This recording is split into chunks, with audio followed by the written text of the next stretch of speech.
ముఖ్యంగా law and ఆర్డర్కి సంబంధించి మటుకు కరప్షన్ లేని విధానాలతోటి ముందుకెళ్లాలని మనస్ఫూర్తిగా కోరుకుంటా ఉన్నాం. అలాగే ఏ విధమైన ఇబ్బందులు కలిగించినా, చాలా మందికి ఒక ఆలోచన ఉండొచ్చు, మళ్ళీ ఆ ప్రభుత్వం వస్తే ఏమవుతుంది, ఆ ప్రభుత్వం రావట్లేదు. ఇది ఎందుకు చెప్తున్నానంటే, ఇది I want to give you confidence, I want to empower you.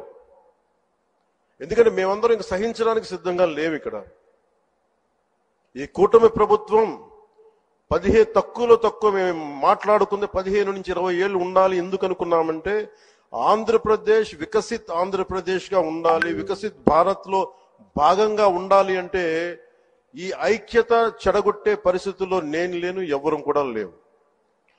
అలాగే ఇది గత ప్రభుత్వ పాలకులు కూడా ఇది గుర్తుపెట్టుకోవాలి.